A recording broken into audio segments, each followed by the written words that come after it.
Law Group Philippines, which stands for our lovely couple here today, to ensure compliance of their marriage rights to our family code. Our group advocates the building of stronger marriage foundations and happier families in the Philippines for the next generations, as Article 15 of our 1987 Constitution says. The family is the foundation of our nation. The more families are stronger, the nation will surely be stronger. And so it has become our sworn duty to, by virtue of the licenses granted by the government to our firm and to my team of solemnizing officers, to ensure that every marrying couple knows very well the legal responsibilities attached to being a husband and a wife.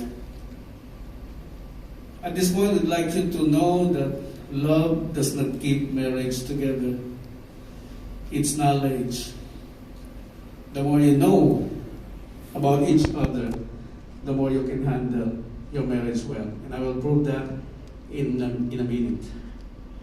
Just like any products manufactured on earth, the appliances that we use, the motor vehicles, everything that we use to make our life easier, just like marriage, is also a product. It is the byproduct of their decision. And to those who are married here also, and those who are planning to get married soon, you must know this. Marriage will be the byproduct of your decision to choose someone to live with you for a life, for better or for worse, in sickness and in health, till death do you part. This is the byproduct of your decision, which we call marriage. It is the institution mentioned by the state that they are sworn to protect. Since marriage is just the byproduct of your decision, we would like to remind you that there is a true author of or manufacturer of this institution called marriage. The design of every product is stored in the mind of the manufacturer. It is in his mind that answers how, when, where, and why he created the product. It is in his mind where we can find the do's and don'ts for these products, for his products, to function well and for us to enjoy all its features so we can ultimately enjoy the benefits from the product as it is designed. Since the design of the product contains in the mind of the manufacturer or the designer, he wrote it down in a small book called manual. Manual in Greek is manu, which means the maker. Combined with al means the mind of the maker. Simply put, the manual that we see inside the box of every product we buy is the law of the product, because it contains the do's and the don'ts for the product to live longer. If you fail to follow the instructions in the manual of the product, it will surely malfunction. Using a product without following the manufacturer's manual or design is called abuse. And that is where the word abnormal use came from, or abuse. In the long run, the malfunctioning product may die.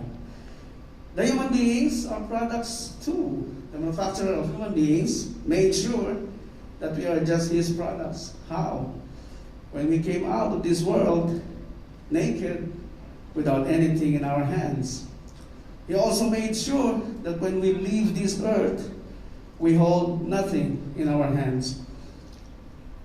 The manufacturer of human beings created two models of his products, the male and the female.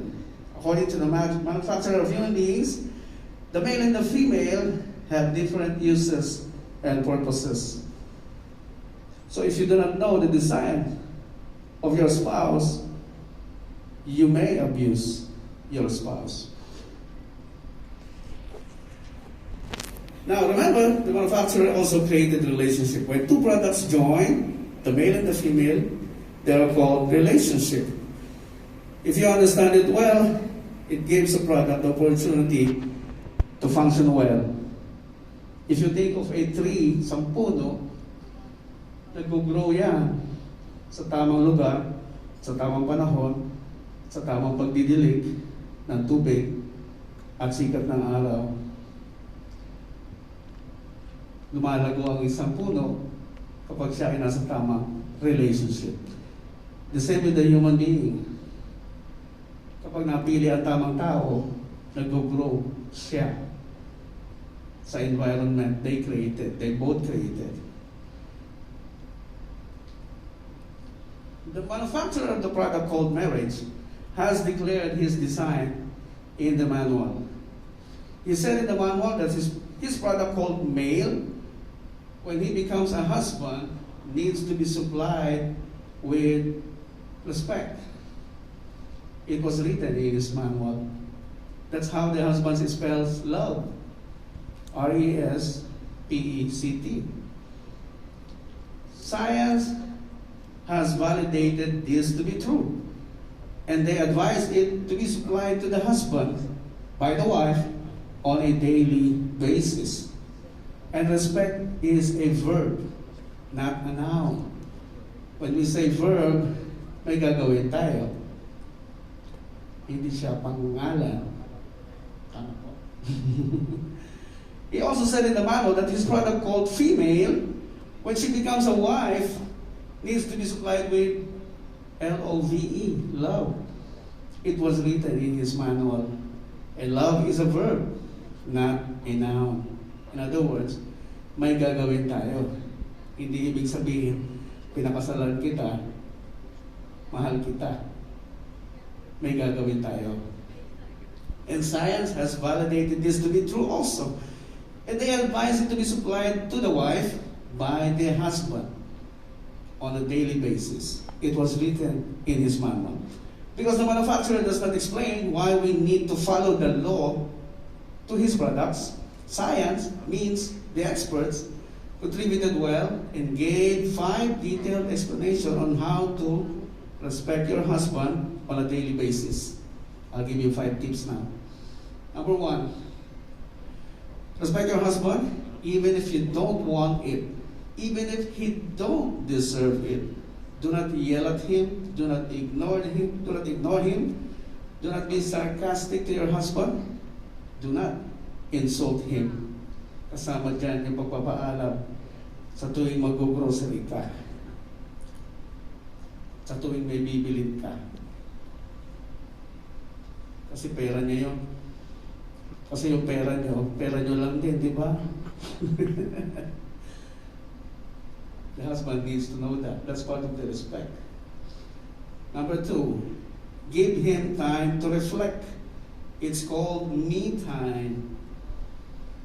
Me time. May oras na kailangan ng husband ng tahimik na lugar, tahimik na space. But this is only for a few moments, not a few hours. Husbands, not a few days. Okay? On a daily basis, a few moments. Number 3, give him time for sex. It's a need of a man to function well. Parang sasakyan. Kahit na mahal ang gasolina, wala ka naman magawa, kailangan mong sumakay. It's the same way the human being. Kailangan ng husband and sex to function well. Number 4, praise him in his works, inside and outside the home. Support his endeavors. Ang lahat ng papuri ay sa asawa nang gagaling, hindi sa office mate. Pag na-depress ang husband, sa wife nang gagaling, yung strength, recognition na hinahanap niya, na hindi nabigay sa opisina niya, sa wife siya kukuha. Pag sinabi mo sa husband mo, ikaw naman kasi, matagal na kitang pinapaalis niya sa trabaho mo, di ka pa lumalayas diyan. That's not good for the husband. Okay? That's part of disrespect. Hindi yun ang kailangan ng husband mo. To blame him. No. Number 5, make your husband feel like a hero all the time. Build him up and make him the best version of himself. This was taken from patios.com. Check it out. According to survey, husbands naturally get angry on the following natural habits of the wives.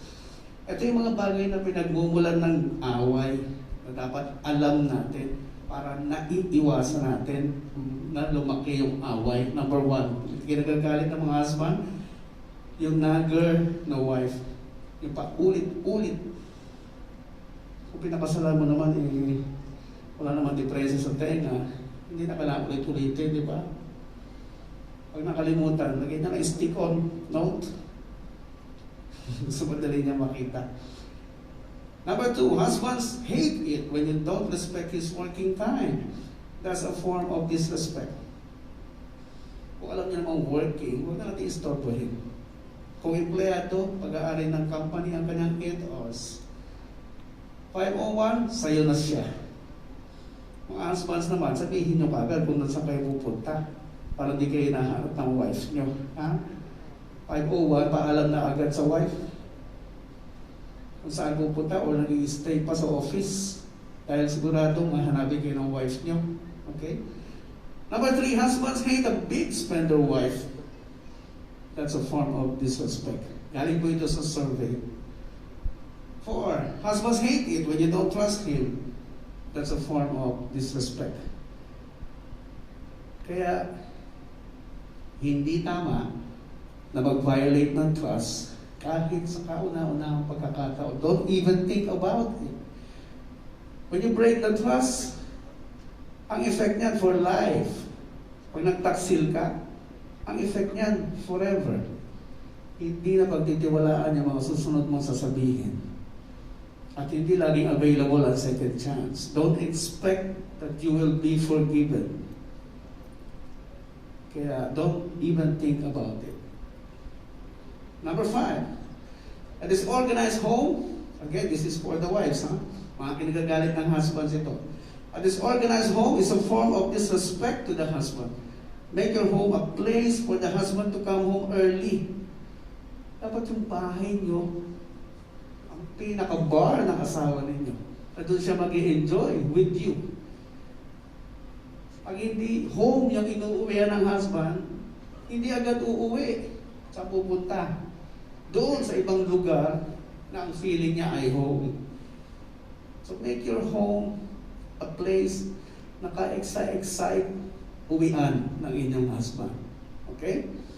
Number 6, it is a form of disrespect to the husband when you don't get his consent before going anywhere.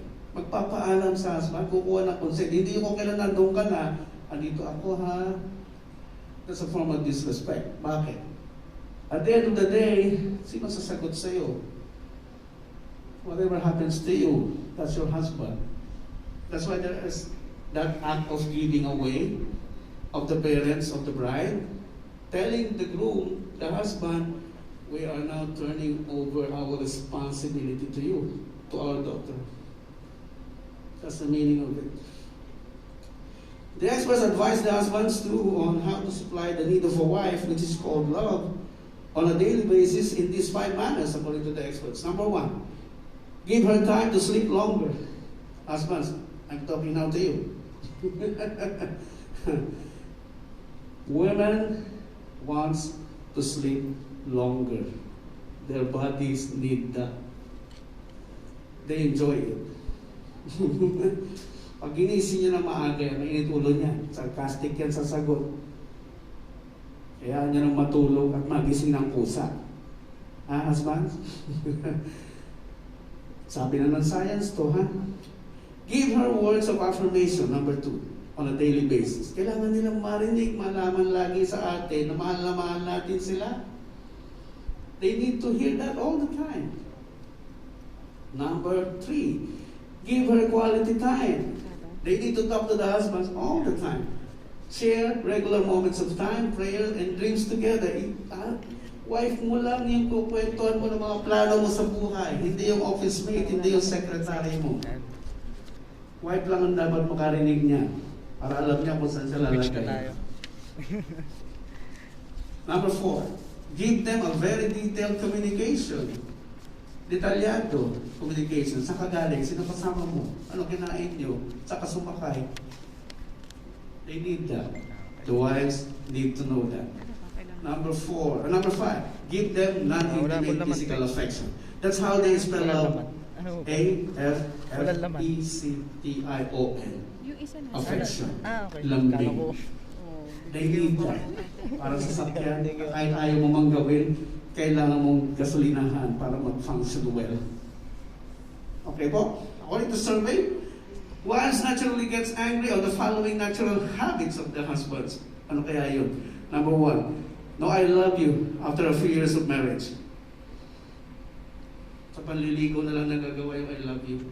Numakasal na nagsasama na, marami ng pressures ng buhay, hindi na masabi yung I love you.